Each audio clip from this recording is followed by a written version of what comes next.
Good evening, or I should say good afternoon. I'm so used to saying good evening because usually I do these episodes in the evening. But at any rate, good afternoon on this Super Bowl Sunday. So today, as you can see, advertised in FMA Discussion, all that, we're going to be covering different six systems all over the world. And I'm going to be bringing up Guru Mahipal very shortly. But I just think this was an extraordinary just effort on his part, labor of love, what he's done. I'm going to tell you right now, he didn't make. He did just have love. This is not like he's making Bitcoin on this and all that. So I urge you, everybody, to watch this. And just the different systems he's covered. We're going to be showing some pics from Volume One. He's going to just take us through the whole tour, his findings, how you want to bow this, and all that. So without further ado, here we go. So, good afternoon. Thank you for coming on, Guru. I appreciate it. Hey, of course, Dean. It's a pleasure.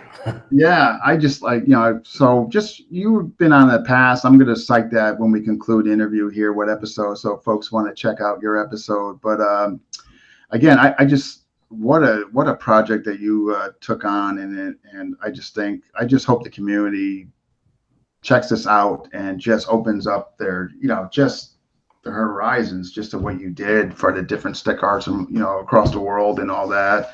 And we're going to get into all this.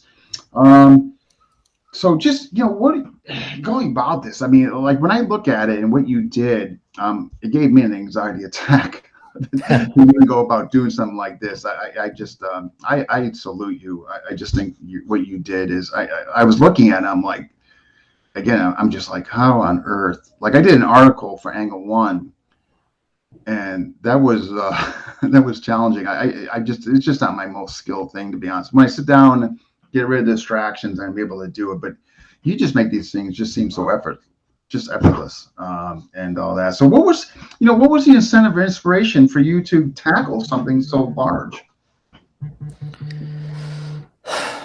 It's a couple of things, right?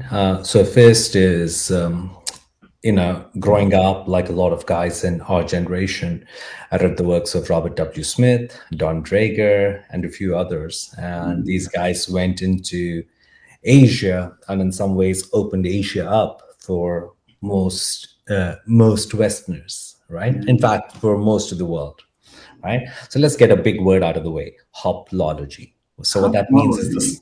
Yes. So what that means is the study of armed combat. Right. So that's one thread. And the second thread is that I've always been an outdoorsman.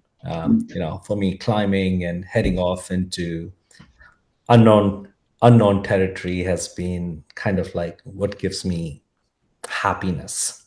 Right? Yeah. So over the years, I mean, I've done martial arts for a little bit, just a little bit. Yeah, just a little bit. And then I was like, okay, how come nobody is looking at things outside of Asia?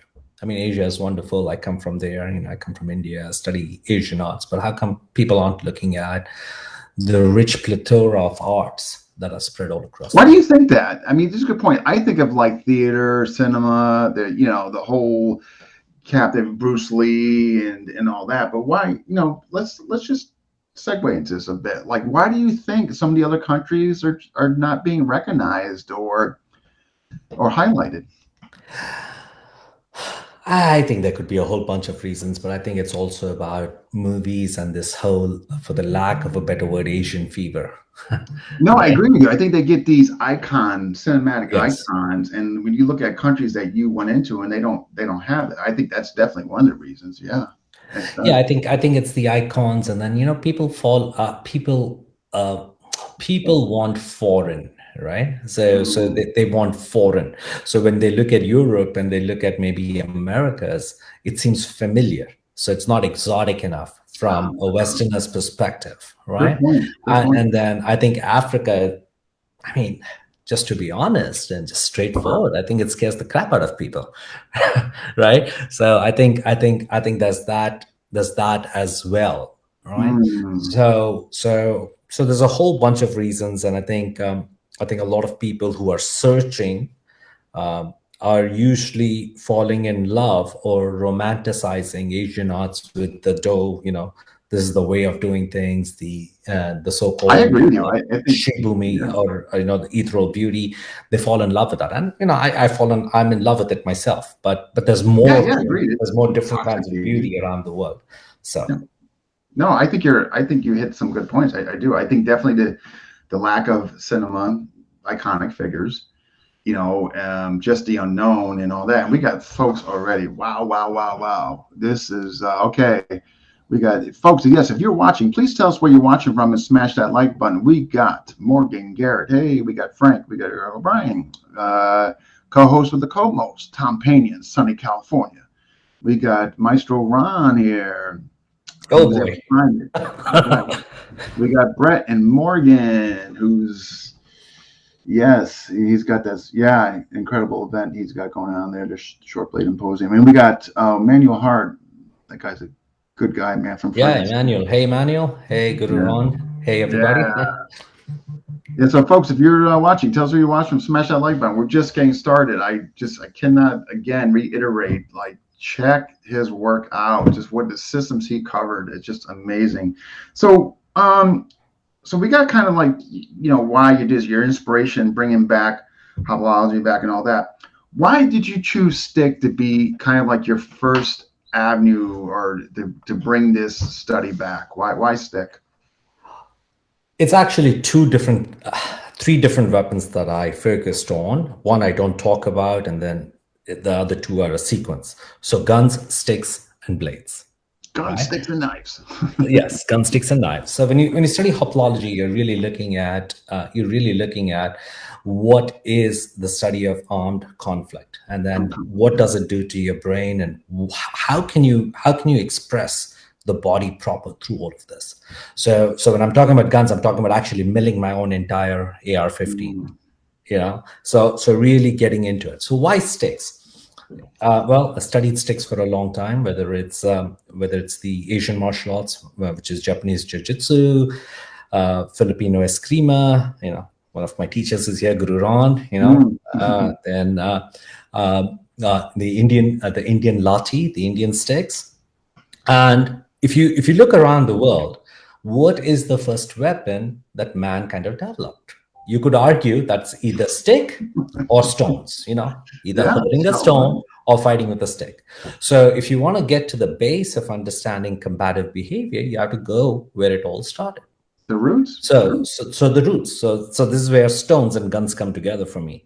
Because what stones do is get you to hit a target at a distance. And what is the modern rendition of that? It's the gun. Right. Yeah. So from a logical perspective, sticks make a lot of sense. You have a lot of people. Just about every system in the world has a stick fighting art, and it's not just stick fighting. I mean, we don't think about the non-traditional uses of the stick. So there are cultures that use the stick for fighting, and the same stick was then used to build your tent. The same stick. Excuse me. Sure.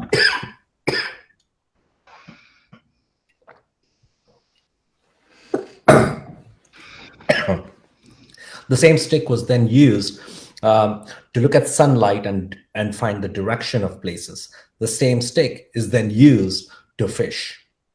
So it's one of the most versatile tools and weapons. Now also think about religiously and mythologically. How did the Red Sea part? It was the staff. Right. Okay. When you look at a magician, what does he use? He uses a magic wand. Okay.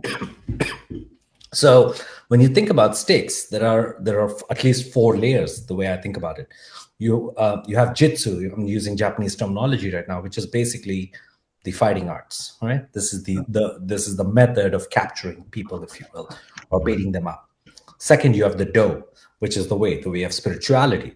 So this is a way of my self-perfection. This is me doing my katas, me doing my things in order for me to become a better person. Third, you have the utility, where, hey, this is my everyday working tool, but if shit hits the fan, I'm going to kill you with it. Okay. So you're utilitarian. Okay. Yes. And then fourth is magic. So you have these high priests, whatnot, who use the same stick as a way to channel the unseen forces into the seen world. So that humble stick, it's not just for swinging and doing my Sinawali. It has it has a lot more richness to its overall uses. So when we were looking at, I think about this as being a comprehensivist. What does that mean? Don't be a specialist. Don't be so little. That hey, I am going to operate only in this range. That's like saying I'm going to go to war and all I have is a Glock 19. So if F-16 is flying over, I'm going to try shooting it with my Glock 19s. You say, hey man, that's stupid. Well, if that is stupid, then stop using just an 18-inch stick to say you're a stick fighter. Right? So you got to think more holistically about, hey, what are the different ranges, what it is, and how you go forward. Now, when we think about fighting, I think about it as if you look at all these styles, it just comes down to a very simple algorithm. Right? I call them the 3Gs. You have the genetics, you have the geography, and then you have your governing values. So what that means is you have your genetics, you have a body that you're given. If you're 7'6", as a rule, you're going to use the stick very differently than if you're 5'2". Second, your geography. This is the terrain that you find yourself in. If you are in the jungles of Borneo or Indonesia or Philippines, the ground is slippery. How you're going to move is going to be very different. Your chances are going to be very low compared to, say, the deserts of Rajasthan or Sahara. Okay. Now, how you're going to move and what you're going to do is going to be very different. So that's how geography comes in. And then you have your governing values. So what does your culture, what does your rule system say this is allowed or this is not allowed? Got it. Okay. Right? So when these three things come in, it forms a very unique expression and that becomes a style. And then if you get stuck in saying, oh, this is my style, and you have a misfit, whether it's in your genetics or your geography or your governing rules, you're kind of stupid, for the lack of a better word. And that's where this has become a prison, which will kill you. Right. Now, wow. I mean, well said. Just as far as your explanation there, using the 3Gs, what basically comprises or eventually makes up what a system, depending on like you just said, the country and all that. I just want to show some folks here before we get into your approach, how you went about this. Sure. And just as far as like the pick of the volume, just to see like how, just how big this is and what you created. And, I mean, so folks, what I'm going to show you here is a table of contents, just what he did. And here we go. So folks, this is the table of contents for volume 1. And I'm going to, I'm going to lower myself, just it'll make it a little bigger. I urge you folks, if you want this, I mean, just again, private message, Guru Mahipal, $18. I'm going to keep saying $18 throughout this whole thing. But here, just so you folks can get a glance at this.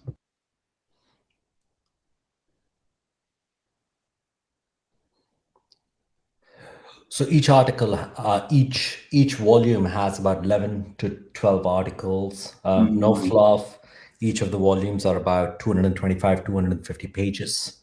And the who's who of the world have contributed or worked with us in doing this.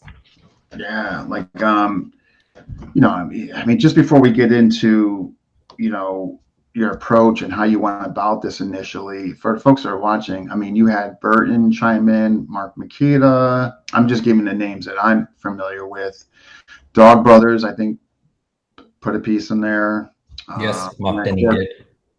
All the countries that you got in contact with in their different systems, from Portugal, Venezuela, Italy, I'm just naming a few, of course. So how did you go, like, what was your, like, okay, so you come up with this idea, you want to put this in action and you want to start creating, like, what was your initial approach? I mean, in other words, when I did my article, it was just creating an outline. I mean, it was pretty simple. And from the outline, I extracted and created the article. I mean, here you're going, I mean, different countries, different systems, different languages. I mean, so on and so forth. So what was your approach?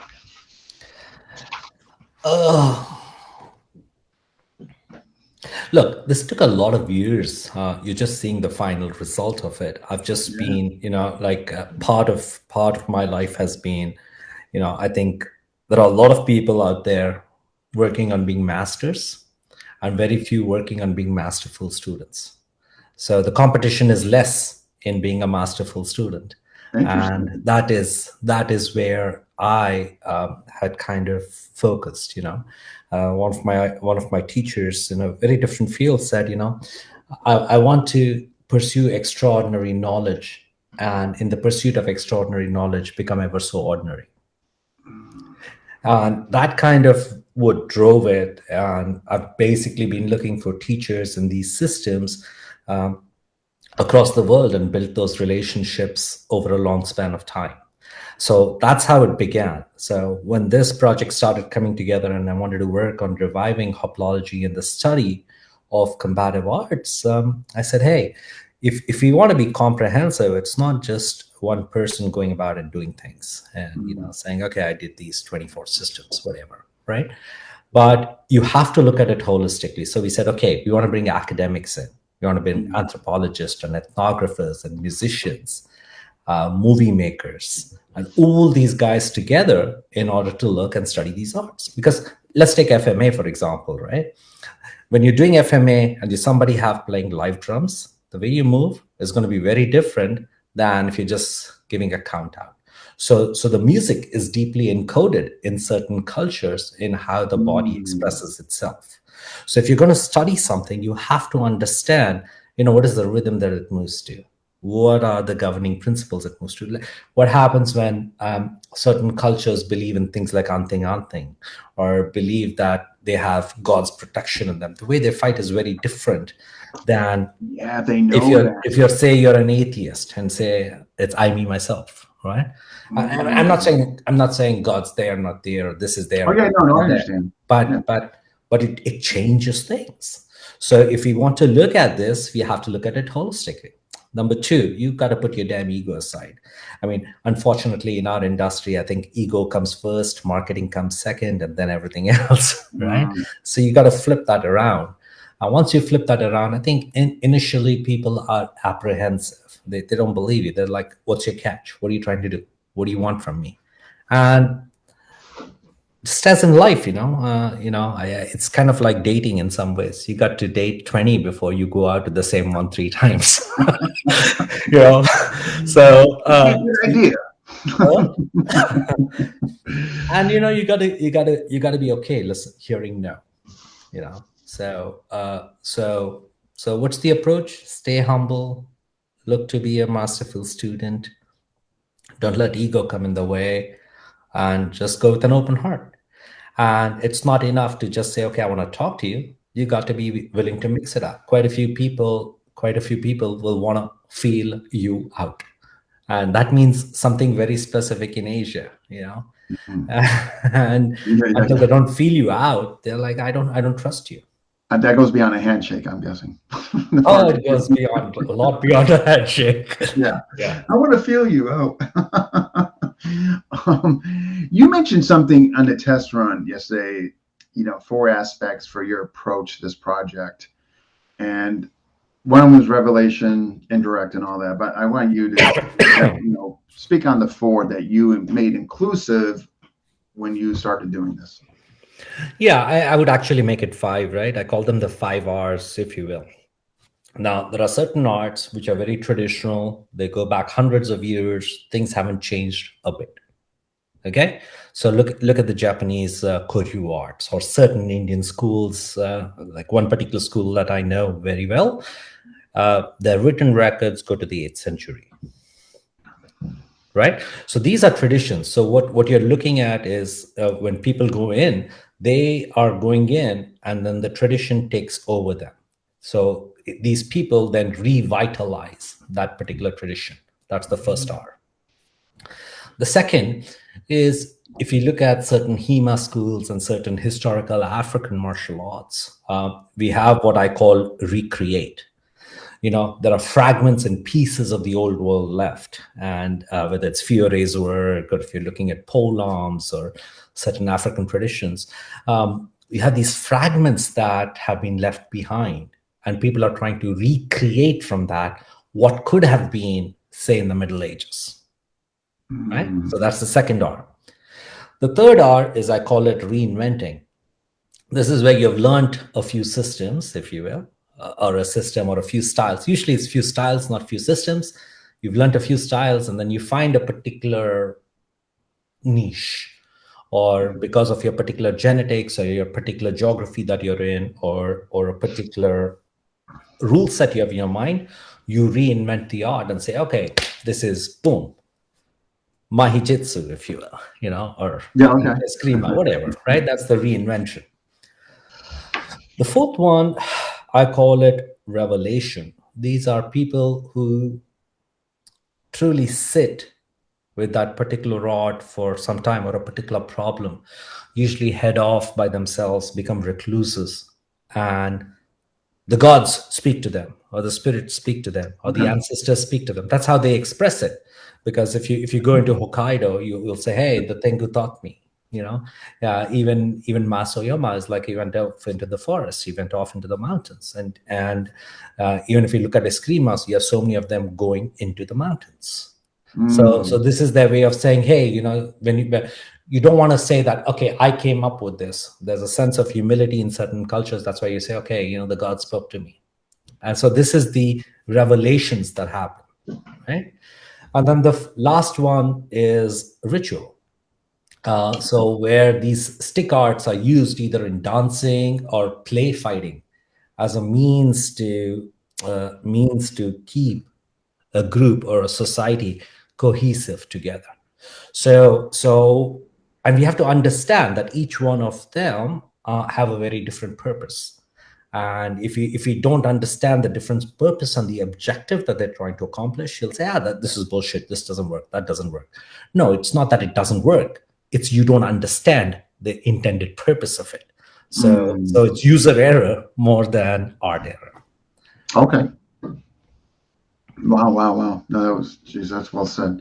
I just wanted to see if I'm not missing any questions that have come in. We got Nick Merchant. Hey, Brian. All right, Robert. Yes, guys, if you're watching, tell us where you're watching from. Smash that like button. Okay, from Maestro Ron. Bruce Lee incorporated a tremendous amount of Western influence fighting theory and is arguably our most known martial artist. I think that's fair. Any comments? He's just trying to put me on a spot. Yeah, he's the most well-known martial artist. Yeah, you can't argue that. Yeah. But definitely. So all right. So you're making this this list up, or I mean you're getting into this.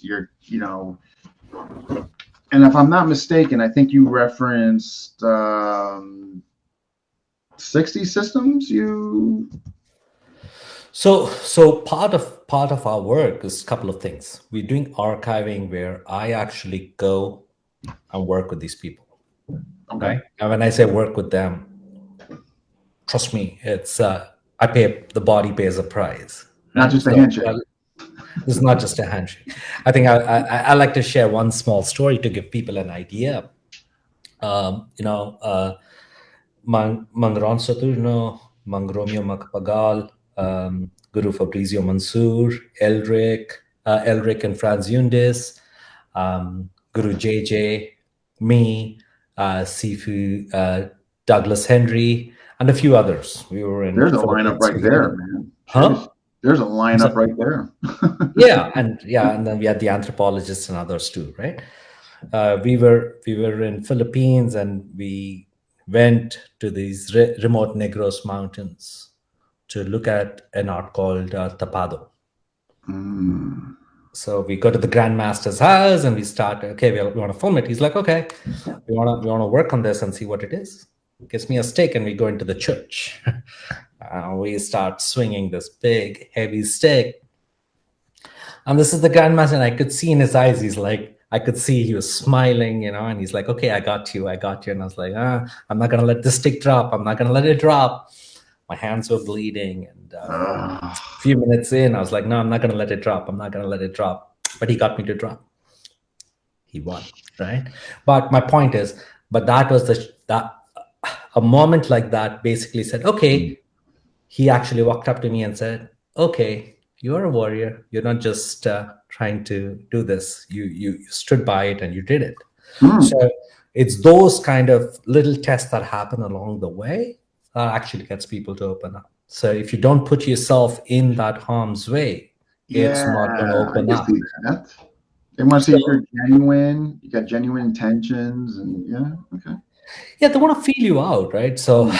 I so through a lot of these projects, I found essentially a pattern, right? And that pattern is you first need to make contact with them. And Mm. contact, I don't mean, hey, how are you, Dean? Yeah, yeah. How you doing? And by the way, I want to know your system. Yeah, you make contact. And once you make that contact, right, you start to connect with that weapon and that very particular way of moving. So let me stick to this Stepado story. I don't want Sure. to jump into too many stories, right? Now, while we were working on the Stepado in this old church in the middle of nowhere where they didn't have a road, we were fighting. And in the background, what's the noise? They're slaughtering pigs. So yeah, these pigs like howling. That would, Okay. gee, that wouldn't be distracting, would it? No, not at all. Well, you have like 5, 6 grandmasters sitting around watching you. And then squealing pigs in the background. Yeah, you have squealing What pigs could in go the background. wrong? What could go wrong? Exactly. And then you also have the national TV guys that are standing there like, who are these Americans? And what the hell are they doing in this remote park? Jeez.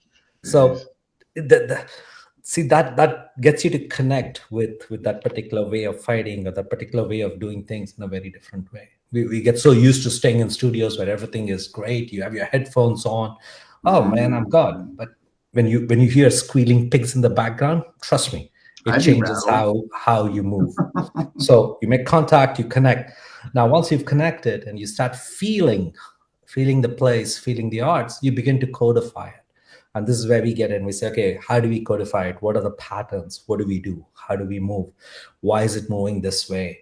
Why are people in this particular art have so many injuries or create so many injuries? The next step is then you start to conceptualize it, because you want to conceptualize it to get to the essence of it, right? But it's not all about conceptualization. Don't become a conceptualization maestro, because then you can talk about all of it but not do anything, Mm. right? Once you've conceptualized it, then you cross over, meaning you cross it over across systems. I think Crafty Dog says it really well. He says smuggling concepts across the frontiers of style. He's got That's some of the neatest like cliches he comes up with. Like oh man, he's awesome. I I'm love telling my you, dogs. he's got like such a gift with that. It's Yes. uncanny. He's just, Yeah. So that's kind of the process, right? So I see them as the 5 C's. And then so you want to be able to take that learning from here and transpose it to yourself, but also keep it pure for its own sake. So the archival keeps it pure, and that your personal expression extracts what is and brings it out. Because once you truly touch something, it changes you. It's impossible for you to truly touch something and have it not change you. not have it like have a permanent like okay. So just getting back to again, I want to get into how you touched upon it, with the story and that. But far like how many of these Stixes that you covered, how many did you directly train with? No idea, man. Quite a few. Quite a few. No. Yeah. Because where I want to go into, for the ones that you didn't train directly with, how were you able to get the essence of their methodology without training with them? I mean, I know your experience obviously had to come into play. You're obviously not a newbie. I mean, you're able to put things together and all that. I'm sure that was obviously instrumental and helpful. But for the ones that you weren't right in front of, were you able to get their essence? See, this will land me in trouble. The I short don't answer want to get you in trouble. So the short answer is yes and no, right? okay. So if you spend time doing certain things, the weapon will talk to you. Okay. It'll talk to you. But at the same time, if you're not in direct contact with those people, and you can't get into what I call the governing mindset, the 3 Gs that I said. If I can't get into the governing mindset, that logic breaks, number one. And number two, if I'm not in that particular geography, if I'm working in my studio as opposed to, say, the sand dunes of Rajasthan, it's not going to make sense, right? So we do reach out to people where we can't go, and we've gotten them to write, and we get them to extract. We tell them, you capture the essence of it. We are giving you the methodology, the free form in it, but you capture the essence of it. So, not to take a shot at any martial art magazines, but most of them, it's like 4-page article, right? And then 4 pages, 2 pages are pictures, right? But what we tell them is, hey, minimum is 4,000 words. And we have had some papers that were 15,000 words. So when they have that freeway and that leeway, they're able to dive deep in. And then we have our anthropologists, we have our ethnographers who also then go through all the material. Some of us martial artists then say, okay, how does this work? Does this make sense? Does it not make sense? How do we do that? So that's how it happens. It'll be impossible for any one man or any one group to go look at everything out there that there is. But one of the things that we are hoping to do is, for example, volume 1, we've collected about 60 papers from 40 countries. And we just published the first 2, right? And what we're hoping is that this captures portions or essences of the arts, right? And it becomes a portal, a doorway, that if this speaks to you, if this particular range speaks to you, if this particular way of being speaks to you, then here is a legitimate link, a thread for you to follow all the way in. Okay. No, that's awesome. Okay, so you're getting, upon conclusion, you compiled everything, you're putting in format and all that. What patterns did you find as far as your study and your comprehensive, overall view of this, as far as similarities and differences as a whole among the systems? That's a big question, man.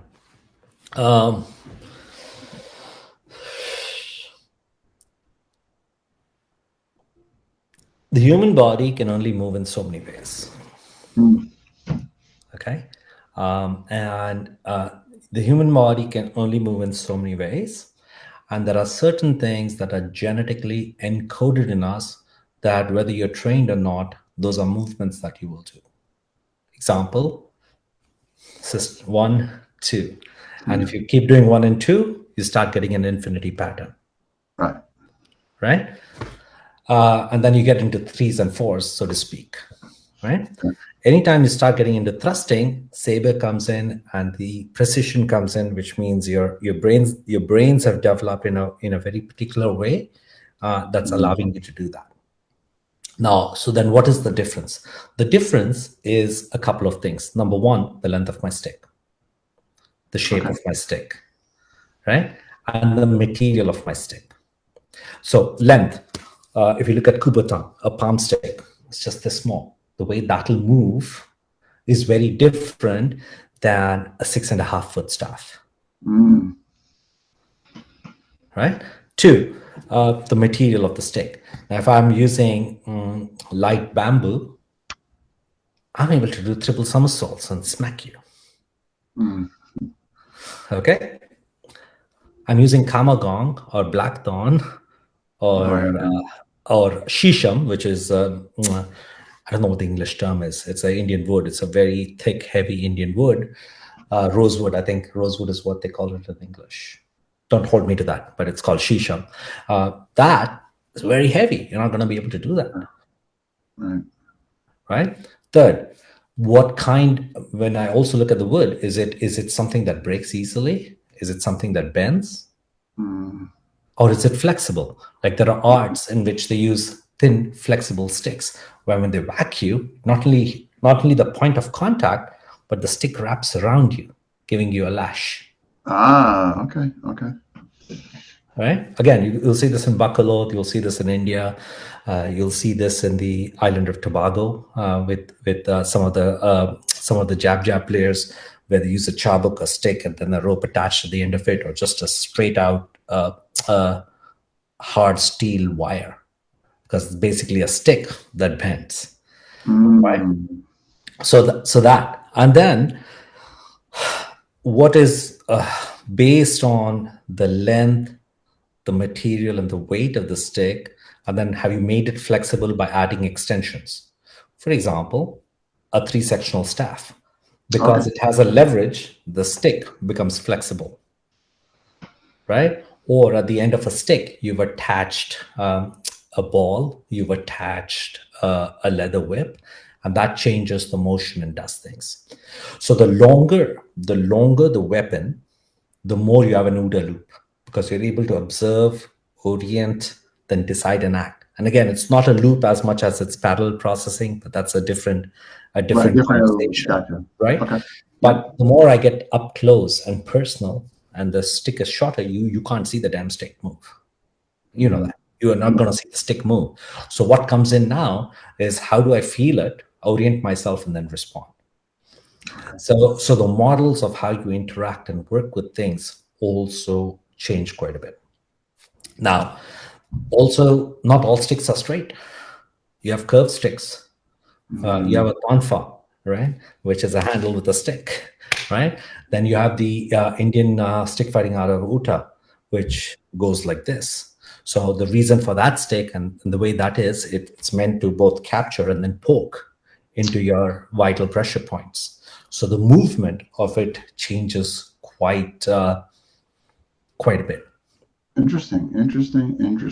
Wow. Now you look at the Japanese arts, especially in the modern day. A lot of them, even if they're jitsu, there's a lot of emphasis on your spirituality, your self-perfection. So now what I'm going to do with it and work with it is quite different than that same stick, say, in the jungles of Philippines or in the backwaters of Africa. Mm. I'll think about spirituality after I've had you for lunch. Yeah. You know? So that's good. Okay? So again, within the lens of the vast amount of stick systems that you covered and you made inclusive in your project, what were some of the different methodologies that you can speak on that perhaps you didn't already know, or that were like, wow, I didn't realize that, or I didn't know that, I didn't think you could approach it like that? Any of them that kind of stood out like that? I think, to be honest, every single person that I worked with, I had moments like that. But hey, I didn't think about this, or I didn't think that it could be used like this. And that's why it was so exciting, because, kind of like, if you go to, oh, I see it, I understand it, you're not really going to learn anything, Or you're not going to be motivated or moved to go deeper. Yeah, like there's a learning. Like I agree with you. Like I would. Yeah, this is why, like I mentioned in the beginning, this why I was so excited to do this, because this is a learning opportunity for me. Like I don't know about these different systems and all that.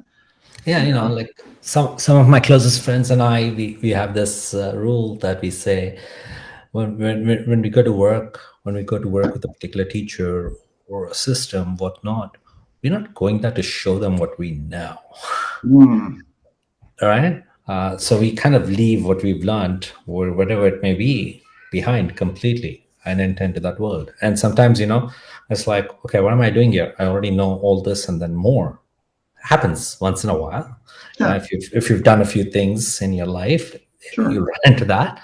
But it's like you have to deal with it. One of my other buddies from Trinidad told me something. We're talking about some of the so-called marketeers or fakes or this and that. That group of people, and you're like, and how irritating it is, especially when you invest time and money to fly somewhere or go somewhere and put Do this the whole thing together. research and yeah. Yeah, and then he said, "Hey, man, house flies, but follow the house fly." I'm like, what the hell are you talking about? He's like, look, where there are flies, there's a mango tree. So the fly is irritating, but it'll also take you to the mango tree if you're patient enough. And he's right. Some of these so-called promoters and fakes actually led us to something extremely deep. Wow, that's so well put. That was clever. Right, follow the house fly. He's definitely going to lead you to something good.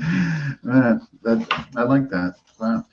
So when okay, so what were the most exotic methods that that you stumble upon through this research, or that maybe through investigating them and understanding them and learning about them that you concluded, wow, this is pretty exotic, you know? Anyone stand out? Exotic from my perspective or from a Westerner's perspective? They're We two can cover different both. things. Let's go with yours first. Mine. Okay. Mine was where these sticks were used with thorns on them, and they were dried. They were dried and fire hardened, right? And then they would tip those thorns with poison. Charming. Charming, exactly. Or, like Guru Ron, one of the things that Guru Ron taught me from Stockton is these weapons, they would have nails, this and that. And what they would do is put these damn things in dog shit, literally, let it rot. So now when you hit these people, you're giving them septic. And yeah, and back in the day, if you didn't have access to doctors, you'd be dead, right? So from my perspective, how the stick was modified or purposely broken in order to put other things in, where it serves as a way to disperse some of those medicines and the poisons, is pretty damn exotic. Yeah, like further pleasantries that there's kind of side dishes that are coming along with it. Yeah, Besides there's one particular system where they would first hit you and break the skin, and then the tip would have the poison, and it as they're raking down. As you're raking it down. So when you see this motion, that was so that was pretty darn exotic, and it requires a really high skill. I tried to do it. I couldn't get that. It just didn't work for me. These guys do it all the time, so that's how they do it. That was pretty exotic. There's an old Indian art called Ota. Okay, so it's very exotic, both for me and for I think most Westerners, where the stick is shaped like this, right? And they fight with it. So the hook also serves to trap. Okay. But it also is so that if I try to block, it goes around, and then I turn around it, and then it pierces it. And the tip is rounded off, and it's meant to go between your bones and meant to attack your pressure points. Then we look at some of the Polynesian arts where let's say the sticks are made beautiful with shark teeth. Right? So you have these shark teeth, and whether you look at Lua or you look at some of the Maori weapons, these shark teeth and others are embedded into the sticks. So when you hit and you pull, it gets into you and just rips you open. So, I got to touch upon this.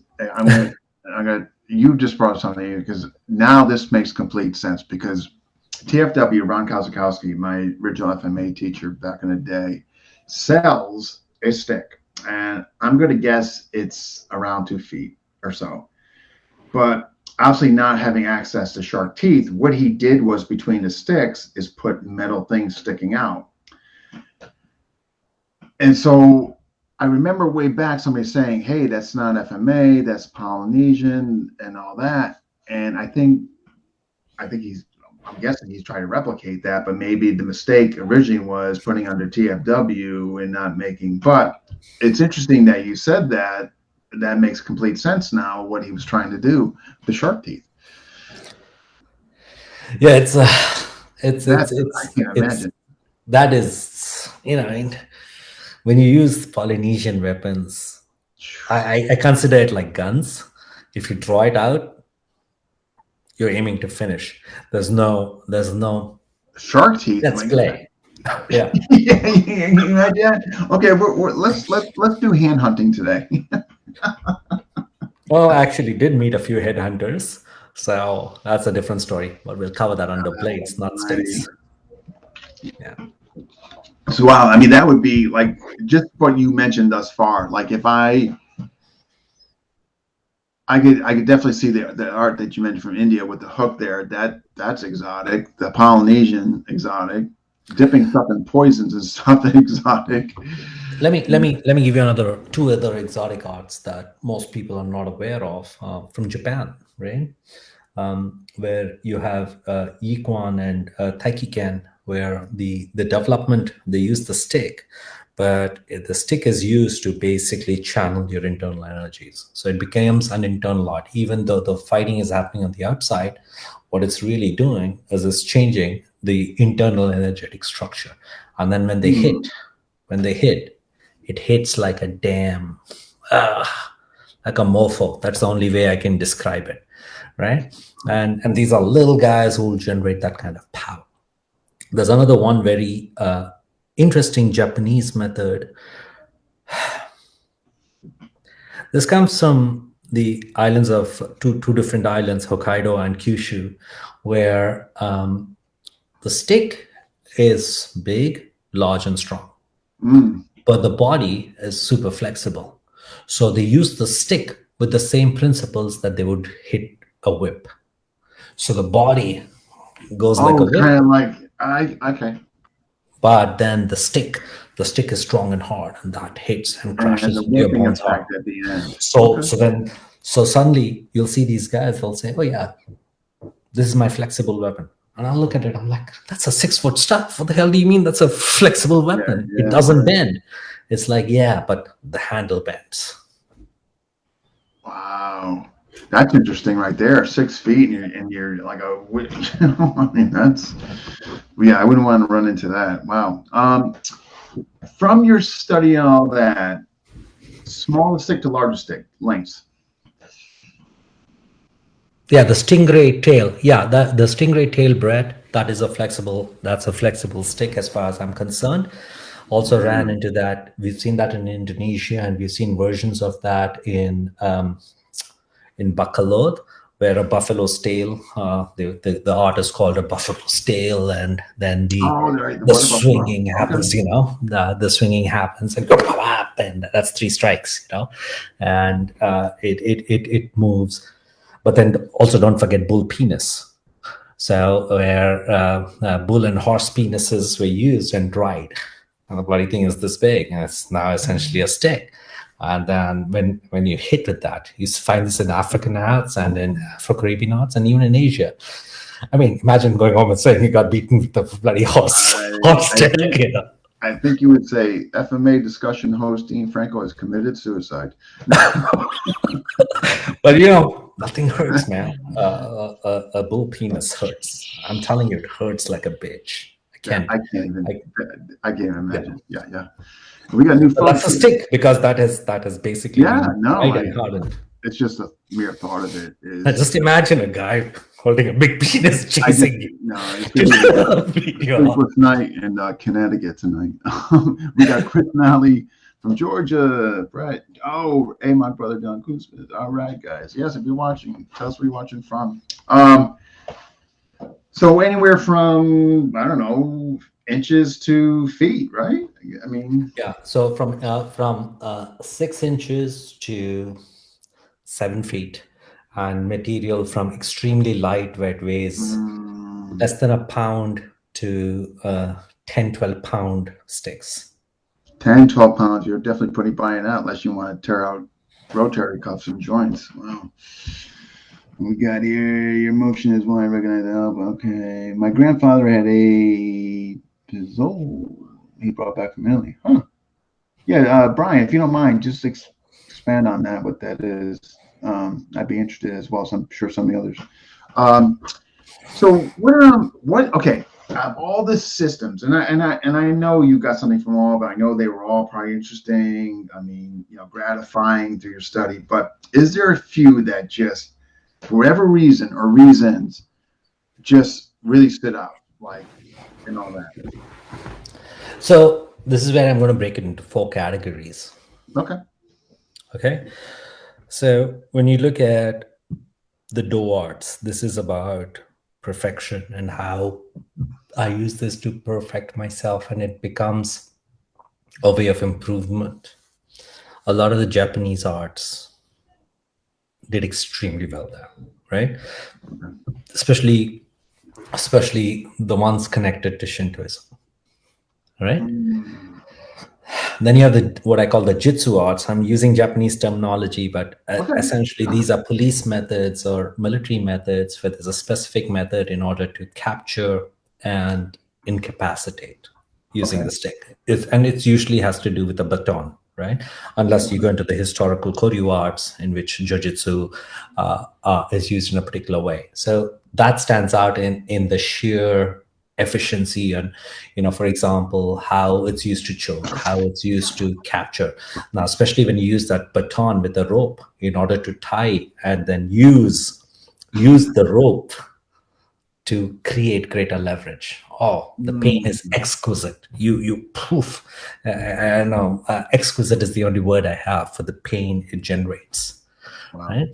Then you have the utilitarian weapons, right? Most of FMA falls there, because people carried the sticks, farmers, right? Some of the Italian traditions, some of the Okinawan traditions, these are things that you work with every day. Whether it's your machete or your stick, these are my work tools. These were not specialized weapons for killing, right? And then how do I adapt? How do I use my work tools, because that is all I have, and make it into a weapon proper, right? So that is that. And then, magic, man. Sticks and magic have a long history because a stick is used to weave a spell. Guess what the Celtics used? They used a wood that was called holly. And what do you have here? You have holly wood. Oh my God, how interesting. Okay. And it's about casting a spell. So depending on the context, right? If I'm learning, if I'm trying to learn a royal dueling art, it's a very different thing that you learn. Whereas, hey, it's a utilitarian thing, then FMA and Indonesian arts take the cake, But if it's a royal dueling art, my heart is in India and my heart is in Japan there, If it is Do and perfection, then again, you have Japan, you have China. So again, there's lots everywhere, but it's hard to answer a question like that when I'm genuinely a curious student of learning all of these. No, you kind of did. You've just put in categories. You answered. Yeah. And Brian, bull penis walking. So Brian, when you come on the show, we will not be discussing that. I can assure you. Okay, so just briefly, FMA. Okay, well, it doesn't have to be brief. FMA systems that you covered in the volumes. I know Tapado, obviously Maestro Ron. Well, Tapado, Sarada, Master Hiron's system, which later became SLD. Sarada Largomano with Sarada Largomano and Tequardas with Dexter Labanong and Mano Tintoy's work there. Then we had entries from Mangromi on distance control, the Dog Brothers, the comparison of FMA with African arts. Then we have we had Mark Stewart Caller to talk about Lukai Kali, but specifically how Fajing or Aptik is developed. Aptik is Guru Lukai's words for Fajing, which is internal power or snapping power, how that is developed. Maya Soderholm talked about the Bogasai, which is the Visayan Corte Cadena's walking stick, and how that is used. And a handful of others. We have the Tabosa system, the crab style, so to speak, a paper from them on how the Filipino Hawaiian arts developed. Michael Malconi did that. We have a paper, we have a massive paper on Cabaron Escrima from Master Estelia's, an old-time student of Master Estelia, Darren Cook, who now lives and teaches in PI in Cebu. So top of my mind, those things. And then you have Kuntada with the Balantava Kuntada with Guru Mikita, So All right. Okay. it's a wide spectrum. No. I think it was kind of neat that you covered, that you made that inclusive, but not just, picking, like you didn't pick, and nothing against these arts. I don't want this to get misconstrued or taken the wrong way from the audience or watching, but like you didn't just go like, okay, I'm going to pick Haiti or, like more or ensemble. Like you actually extracted, definitely more on a theme oriented basis and a particular thing that you want them to emphasize. So I commend you. I think that's yeah, and part of the challenge also is some of the best practitioners are somewhat reclusive and they don't want to come forward. And some of them can't read and write, some of the best killers. And so then the challenge becomes, okay, how do we do this? And many a times they shut the door on you because, hey man, nobody wants to feel I can't do this or I can't do that. So then we had to come up with interesting ways on how do we engage them so that you don't have them feel left out. It's hard enough, say, speaking in English for people, but then you ask them to say, hey, write a paper, and then you'll have these PhDs from across the world evaluate you and look at your paper. No. This is absolutely fascinating. I just hope people, I mean, we're not done, obviously, but I just hope people, guys, folks, $18. Unbelievable. $18 and you can get this. I just think it's unbelievable the efforts you put, labor of love, and all these different systems you covered. And I just think it's wow. Oh, Darren, keeping my eye on both of you closely, very, very closely. Good chat. Oh my God, Darren. But he also contributed a paper on how the stick is used in, let's just say, security personnel in Central America. So that'll give you an idea. I know. I got to bring him back on, finish up with Tom, and actually get all you guys on. That would be that'd be interesting. Yeah. Okay. So we covered that. Okay. Dragon's question, which I thought was excellent, as well as you did. And I didn't write it down. It was kind of long, so I just figured I'm going to pull it right from here. Okay, folks. And here it is. From a personal perspective, what is your goal or hope of personal achievement in terms of training when getting involved with all those different arts and systems? So 60, yeah.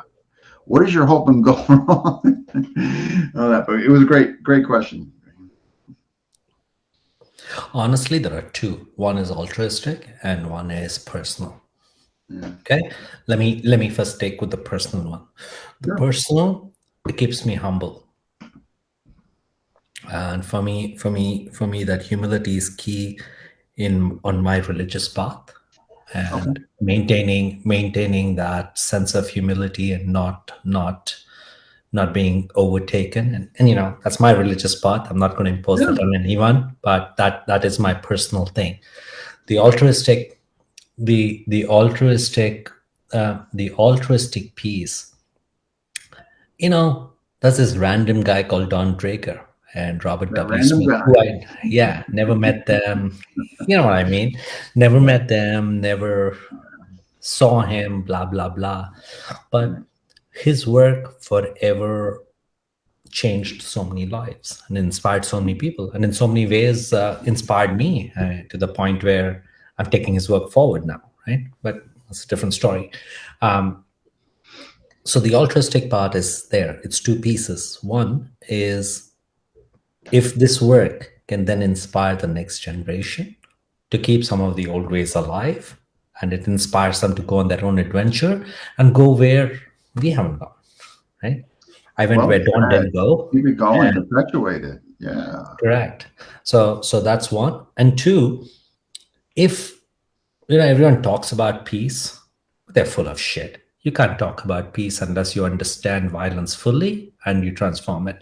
Sir Richard Francis Burton said it well. He said, the study of history is the study of violence, the study of the sword.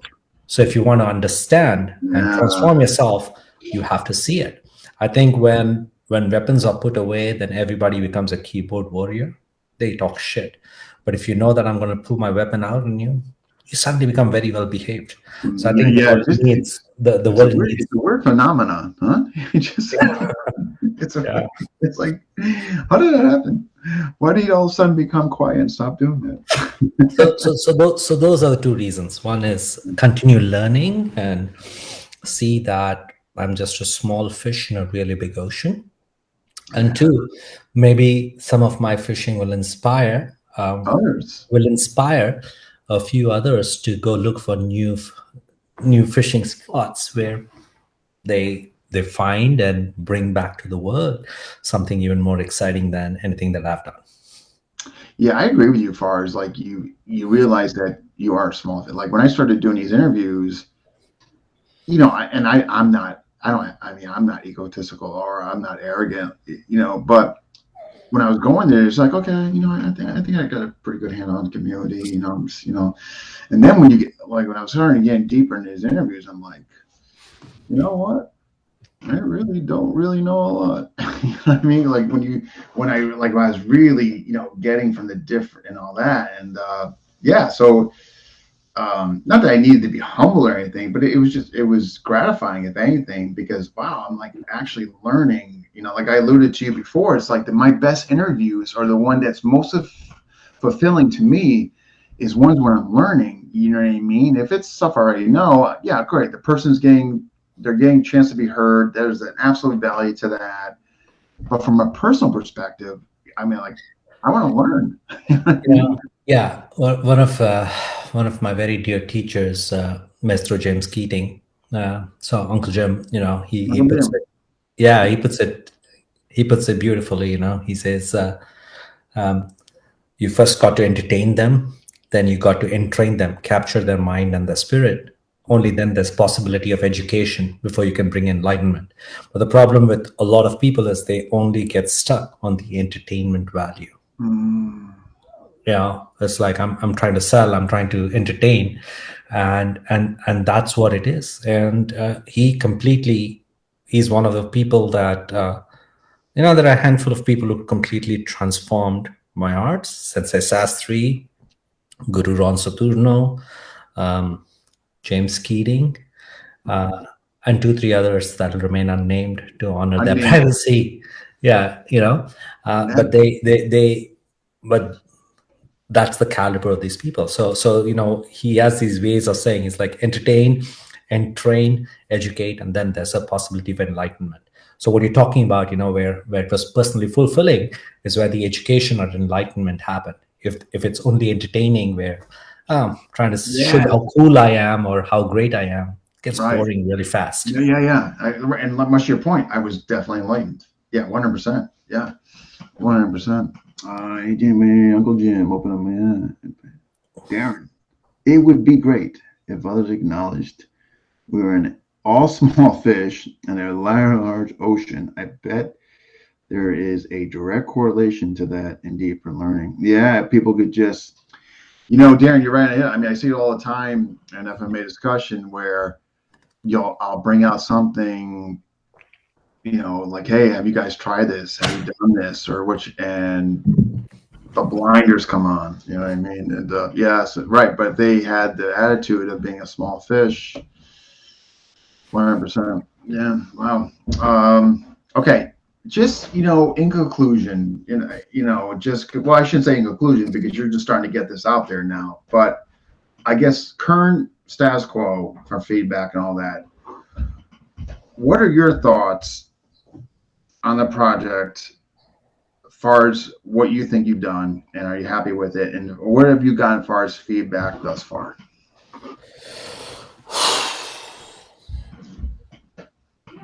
Okay, so I've led 5 big expeditions. Okay, so we are still working on codifying and analyzing data from that. Now, it may not sound like much, 5, but if you look at most people, they've done 1 or 2. Okay, so it was quite an accomplishment, and especially given the fact that we took maestros, guys like Ruron, Mangromi Makapagal, guys like TJOB. Most people thought TJOB is a figment of people's imagination, but he's a real person. And probably the only time he allowed himself to be photographed was on our expedition. Yeah. He's the guy who was the translator for Hideo Gracie in the 80s. Okay, so he was doing BJJ before people thought BJJ was cool. Guys like that coming in, and we're still analyzing a lot of the data. So far we have archived 17 arts in their entirety with some of their headmasters. So that's a deep trust that these people have placed in us. So that's one. And then the damn pandemic hit right before I was supposed to head out to Croatia to find how people survive in war-torn areas. And then the pandemic hit. So in addition to that, we've done 3 massive symposiums. So the first one was Legacy of the Blade. Yes. We got blade fightings from 12 different countries. Then was Stigmata. Again, we had a dozen or so different stick fighting systems. And to my knowledge, one of the first times that the 3 schools of Stockton came together and showed all the 3 arts. Leo Hiron's Angels and Tenyo's systems came together in one place, one time, showed it. And then we had, And then third one was we focused on the arts of Polynesia. So those were the 3 big symposiums. Now, again, the pandemic hit, put an end to the symposiums, put an end to the expeditions. And that's when we said, okay, we should start codifying and bringing guys who are way better skilled in their speciality and bring it together and create this super book, if you will. Right? We said where we create a catalog and the learnings of all these different systems and different ideas from across the world in one time and one place. Now, when we started talking, believe me, I spent so much time on the phone and Zoom talking to these people and convincing them that, hey, convincing them, getting them on, and then codifying it and getting these books out in a way that, dare I say, raises the IQ a little bit. And what I mean by that is, a lot of the magazines and things that are put out there, they're entertainment. And entertainment is cheap. I mean, you are the product when it's entertainment. You're not the receiver of an education or let alone enlightenment. So we said, okay, how do we bring that academic rigor, that scientific perspective, and apply it to things that are popular in the popular realm, and then hope to raise the bar and the IQ on that. And the immersion review is the first outcome of it. Yeah, well, you've done. I mean, I think you've achieved that already, in my opinion. I mean, just what you've done with with the symposiums, this, and all that. So, all right, some feedback. I mean, I know you just got this out in the last week and all that, but from those who have gotten it and read it, I mean, what's the feedback been so far? It's been very mixed, right? So what I found is that the guys who spent a lot of time doing things, they'll love it. They're like, holy crap, I didn't think about this. I didn't think about that. Then you have the true believers. The true believers hate it. What I mean by the true believers is this is the way and this is the only way. My grandma said it all the time. Yep, they're just again. Yeah. And the third is the lazy ones who are like, okay, what do you mean by this? How do you mean by this? I'm like, hey, go investigate it. It's not. Right, you're providing them where they can actually get on a plane. They can actually go to the country and seek deeper. Right. I mean, not only that. I mean, today most of the learning is happening on Zoom. Contact these people, or learn it on Zoom, or try those methods out. A plane ticket. Yeah, I mean, it's listed there. Try it out. The problem is most people don't want to experiment. They want assurance from you that this would work 100%. 100% of the time. That's the problem. How about the learning experience? Yeah, so the feedback has been mixed from that perspective. It's opened many doors at the highest levels, and when I mean the highest levels, I mean the highest levels, right?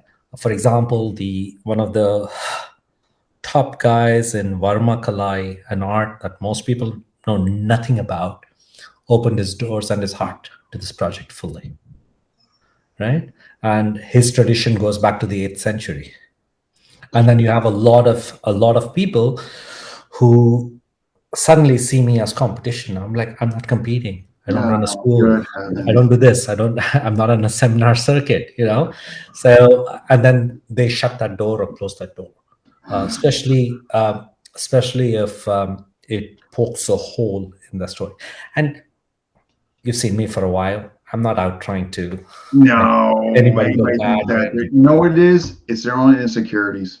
Correct. So to be honest, it's mixed feedback, but everybody is like, hey man, the look, the feel of how it is done is phenomenal. So at the end of the day, when I get feedback like that, well, from It whom? makes it, yeah. I mean, Yeah, like the best feedback I've gotten is from people like Mike Belzer Sensei, Bert Richardson, Mark Denny.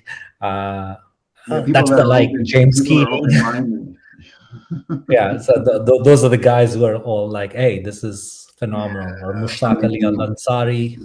Yeah, yeah, I just, again, not to piggyback off the negativity, that, but I see an FMA discussion, you'll bring up a thought or a different method. And lately with me, it's been, empty hand against knife, which is an absolute nightmare. Anybody's that done it realistically, you just can't believe the lanes these people are in. And then it's just like, or they'll just ignore it. Like they know, they see what you're doing, but they'll just be, it's like, and this is what frustrates me about the FMA community. It's just, well, I mean, I don't need to tell you. It's just, I mean, it's just like you and the team are doing a great job. Yeah, absolutely, they are. I want to bring up this. I'm going to answer a question. I'm going to bring up the last thing you sent me. And so, what I mean, while I bring this up, you can, I guess, if you want to start answering this, what do you hope for the community, martial arts community, FMA community, or just the community, martial arts community as a whole, to get from your labor of love? I mean, is it one to look at our systems, a learning curve, broaden your horizons? And so what say you on that while I bring up what you said? inspire them. Inspire. Yeah, I think as long as it inspires them to do whatever the heck they're doing better, Mm. right? Then I think it raises the bar for everybody. And I'm also hoping that we don't let styles and systems becomes walls that separate, but rather see different styles and systems as different foods that I want to try. Not just because I feel like eating Indian today doesn't make me bad, because in the evening I want to have burger, right? Yeah. So maybe drop this bullshit of differences in styles. I'll go on record and say styles will get you killed, and it's because if you're not in the right place at the right time with the right style, you're screwed, man. You're screwed. So become adaptable and welcome the smorgasbord of these different things. And yeah, I just hope it inspires them. I hope somebody in the next generation looks at the work we've done and says, I can do it better, and then goes out and does it better. I think you're on the right track. And if anybody's going to do it, or anybody's going to inspire somebody to carry the ball forward, I think it's going to be you, obviously. And with, obviously you mentioned Mike. I mean, obviously an OG and this and all that. But here's what you sent me here, and I'm gonna lower myself just so people can see it, and I'll let you speak on it. Okay, so yeah, go ahead.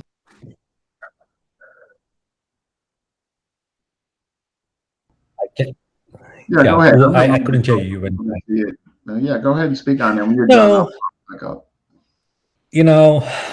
So embrace, I call it the 3 E's. When you look at different styles and different systems, go there, face it, meet it, embrace it, extend what you are capable of perceiving, extend your senses, extend what you can do.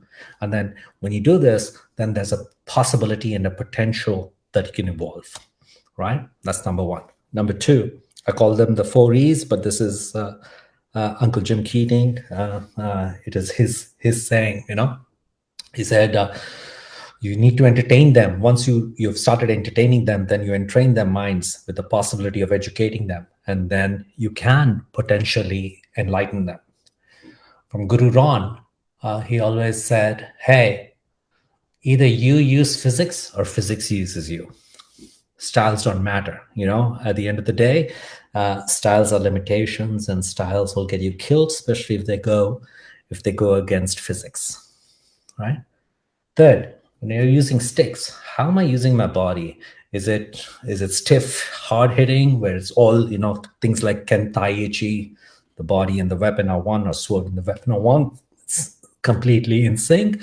Or am I going completely different, where it's a whip and the motion starts from my ankle and then it's delivered through the stick? These are two extremes, and there are 100 different permutations and combinations that come between these extremes. When you're looking to learn something new and trying to get deep into that particular way of being, to grok it, what I found works is what I call the 5 C's. Make contact with it. Go humbly. Make contact. Get smacked.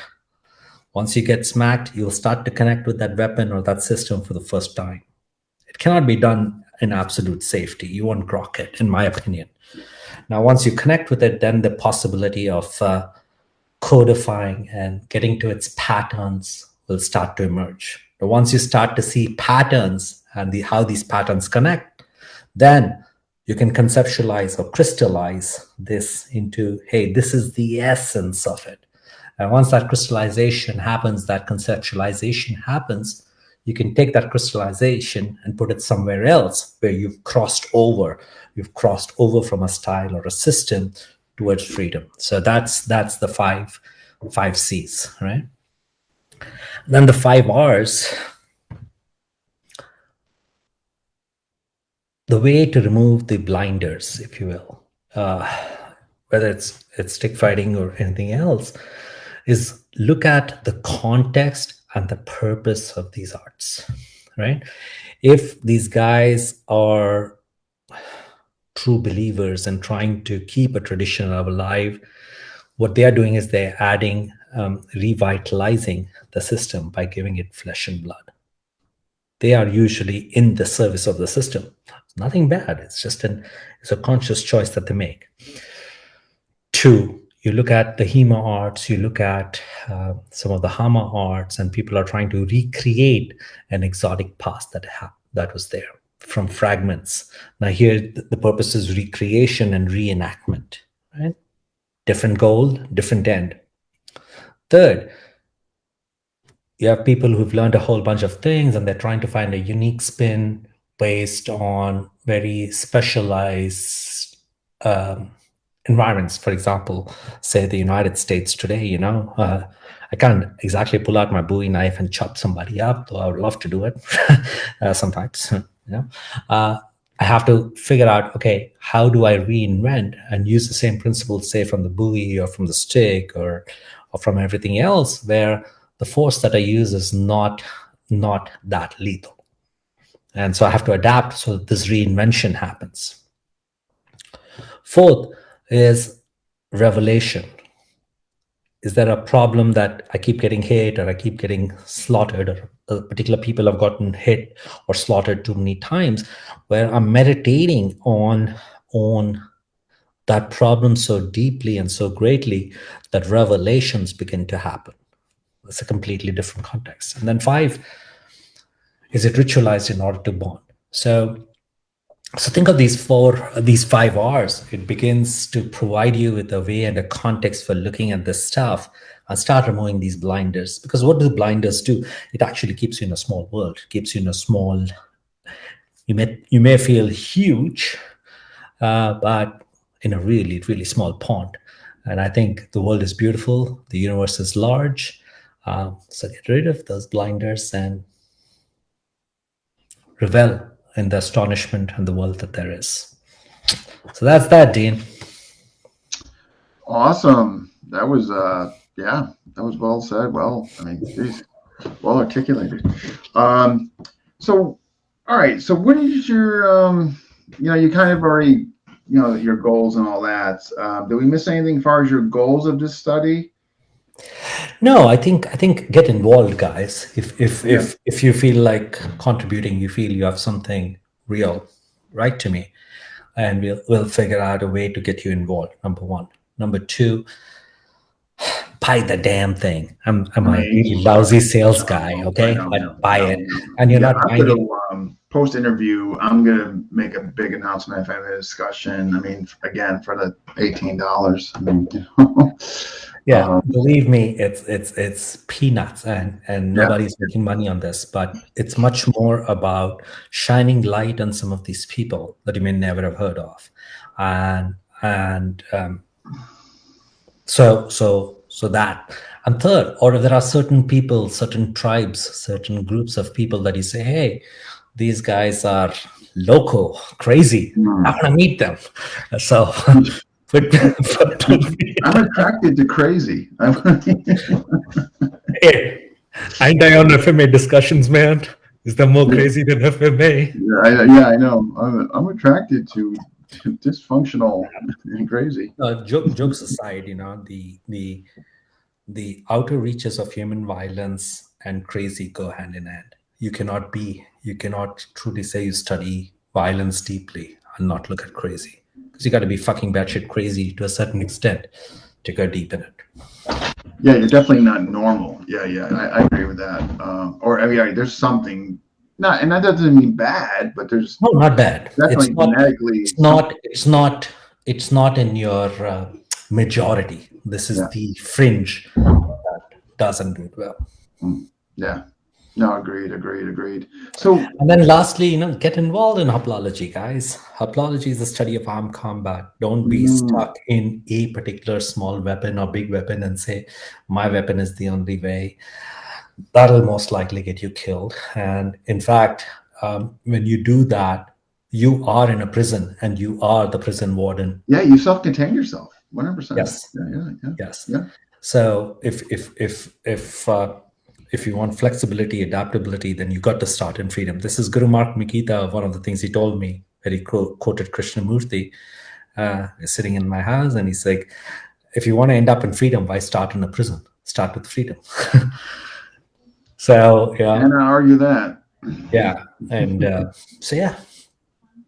No. So all right, coming down the future, if we hopefully ever get out of this COVID situation, which I'm hoping and I think we will, what are your future projects? What do you got in mind? I have a few things in mind. Burton, Stephen Plank, and I were talking about doing a trip from Northeast India all the way down to Indonesia, looking at the old arts and finding the roots of Silat. We're calling it the flight of the Garuda. That was one. Second, with TJ Obi, Professor TJ Obi, brilliant mind, and Professor Michael Ryan, we're looking at, okay, let's look at the Pan-American arts, like what are the American arts? Look at the Bowie, look at the Arkansas toothpick, look at the machete, look at Grima, and organize a conference around, hey, Asian arts, been there, done that, everyone's done that. Now let's shine some light on the Americana. Right? Yeah. And then I'm also in touch. I mean, I'm working with a lot of people have heard of the OODA loop and Boyd's work. Now, two of Boyd's closest collaborators, Spinney and Chet Richards. Now we are in touch and we're working on some of things there. So I'm looking at working on the next iteration and reinvention of the OODA loop in light of the discoveries that we've had in brain sciences and neurosciences and what that means. So And then my pet project, a personal pet project, is bring out some of the old Indian arts, because a lot of people say, "Oh yeah, it all originated there," and they think it's dead. It's not dead. It's just that Indians don't like talking about it, you know. Oh, okay. But sadly, it's been defined by some people who say, "Oh, I'm doing Indian art," especially in the UK and Italy. It's not. It's not. That's not it. You got to see the real stuff. So I'm hoping that I am able to convince some of these folks to come out and do it. I wish I could do more of it, but I can't, because at this point I don't know how my body moves. Meaning, it's mixed up. It's not. I cannot encapsulate all of it in its totality and say, okay, this is the crystallized form. So, but there are people like Asan Rajendran, Mahesh Kumar. There's a young kid, Adrian Jagmag, and another gentleman, Susanto Das, in the UK. So they're brilliant guys. They know our material well. When I get the weapon, I can do it. Something I grew up with. But I'm hoping that more people come out and show the motherland of these old arts and show what can be done. But it's done from people in India rather than Westerners coming in and saying, "Oh, this is what it is, and that's how it is." Because if you're not from the culture, the lens that you have kind of shapes or reshapes it. So that is that, and continue publishing stuff, man. This year we published one book, Strands of Strife, where we recorded the first Afro-Caribbean arts. Right now working on a book on the history of FMA in America, and also the entire historical and bodily movement of the Bowie and Arkansas toothpick, and how that was shaped in the frontiers. So I'm busy. Yeah, I was gonna say, wow, definitely busy. I tell you, everything that you mentioned there, obviously, it's very interesting, fascinating, and I wish you the best of luck on all the endeavors that you're doing. But the one, I tell you, if there's one you could, the arts in India, I hope you really get some luck with that. I think they should be. The doors are open for me, right? It's just that will they share it with a very wide audience, number one. And number two, look, man, certain things in certain cultures make sense in that culture. And if you don't come from there, you may not understand it. Unfortunately, when people think about Indian arts, they just think about Kalari. But what they don't realize about Kalari is since 1959, it's been a performance art. It's not been a martial art, right? So, but those martial arts and those traditions are very alive. But I'm hoping, I really hope that someday I'm able to do an immersion lab just around the Indian arts and bring 7-8 of them here. Oh my gosh, that would be just fascinating. If you know, by all means, please, if you know anybody that's willing to come on the show, I mean, I would be more than happy to cover, what they're doing, what it's about. I mean, that would be so interesting for me. I'm looking at any lens outside the FMA and all that. So if you can steer me in the direction of people who would be interested in coming on and don't mind divulging their art or their history of it, if they're a rep or part of the, whatever the scenario may be, I'm more than happy to do it. Yeah, let me get you a few names. I'll get you a few names. Yeah, I appreciate it. I do got a question here though. This is from Brian, the one with that Bowles thing from the grandfather. It's really troubling. Are you going to be looking at any art specifically through the lens of ritualized violence, specifically how it brings tribes together? That's the question. Yes, that is the part that I spoke about, ritual. And I have looked at it deeply, okay? And I'm not comfortable sharing it on a wide open platform like this, but it's real. I'll just say that blood binds people, and that is all. That's only how far I'm willing to go on an open channel. but it is real and it does work and it's magical. And it is prevalent. Let me see here. Okay. All right. So, okay. Final thoughts for the community. Not just, I know it's FMA discussion, not just the FMA community, but just the community as a whole. What are your final thoughts?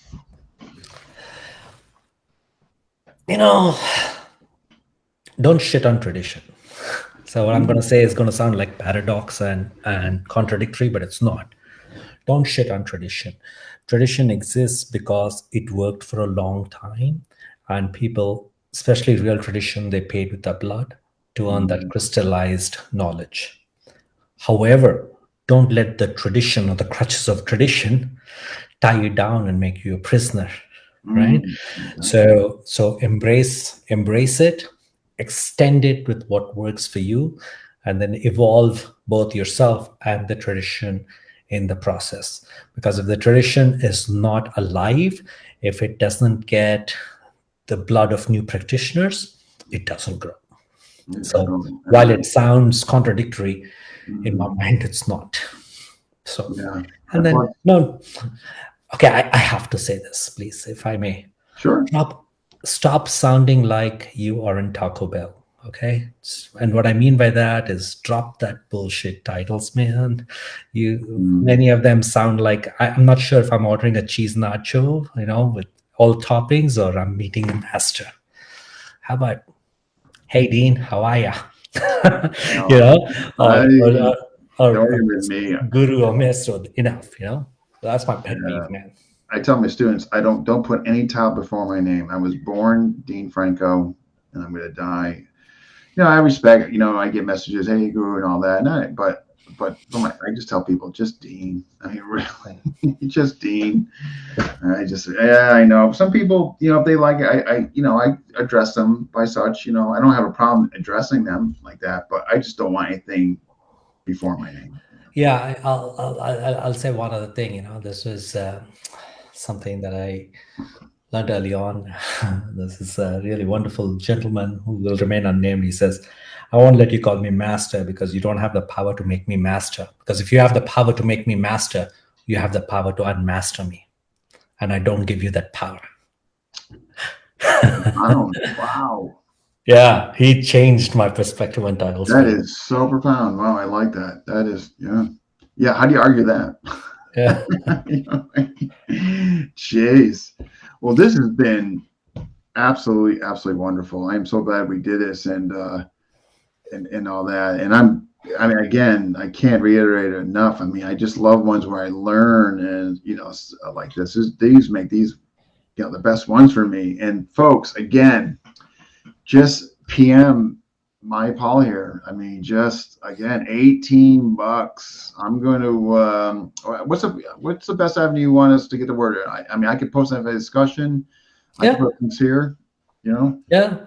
I mean, just share it, guys. I mean, this is I don't claim to be teaching anything or any of these things, and I'm not on a seminar circuit. This is basically to make sure that the light goes back to the sources, the people, and the keepers of this tradition. And let's look at the whole spectrum of it and celebrate all of it, rather than be stuck with Dean Franco's the best, or Mahipal's the best.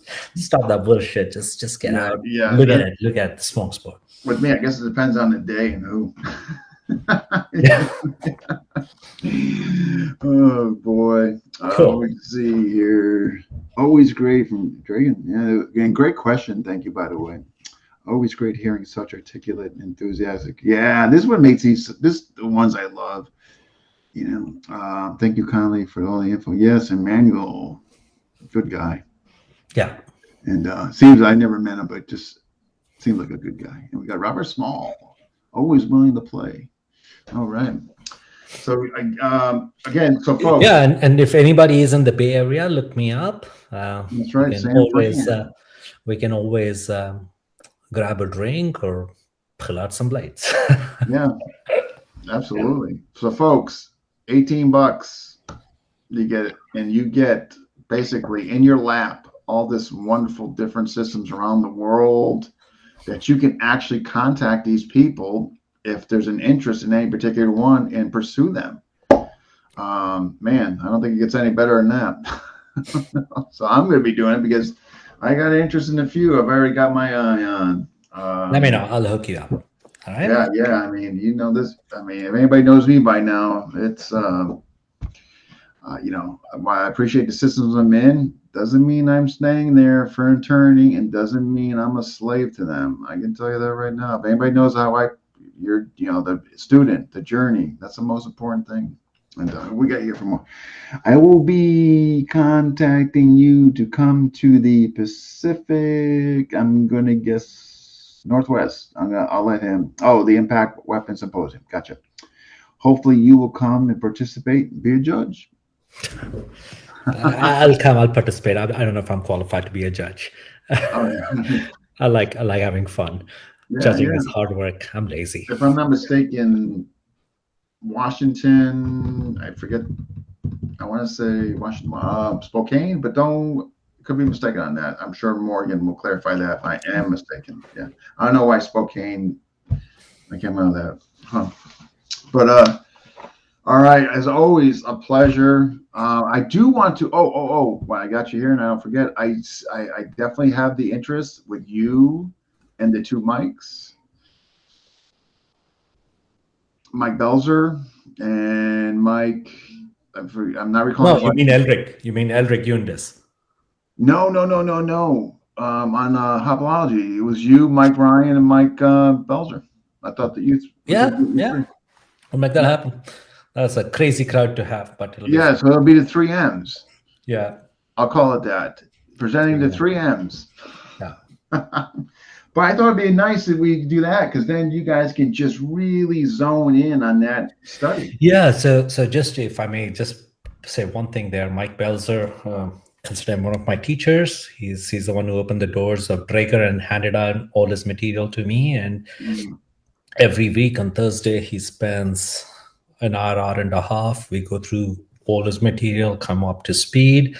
And of course, I've taken that work forward. And Mike Ryan is a compadre, a professor of anthropology and ethno studies, and he's been part of 2 of my expeditions as a member, and he is also one of the editors on the Immersion Review. So, and if anybody knows the history of hopology on this planet, it is that man.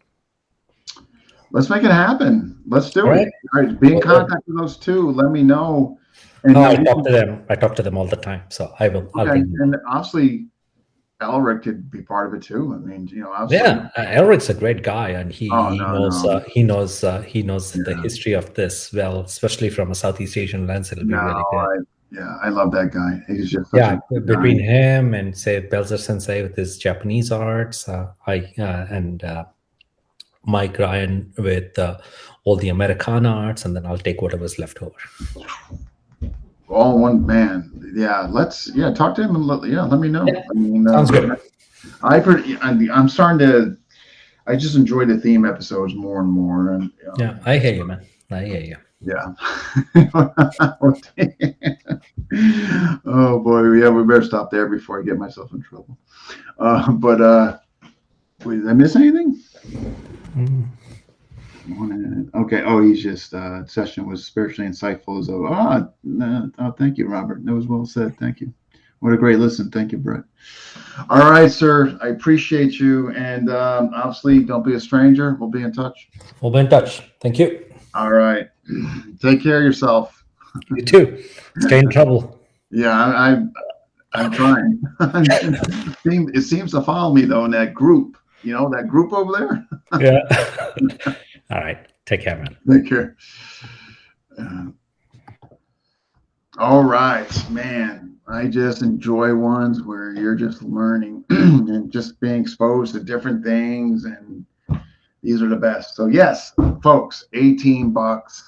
So contact him. Just PM. Mahipal. He's, I'm gonna put the links here.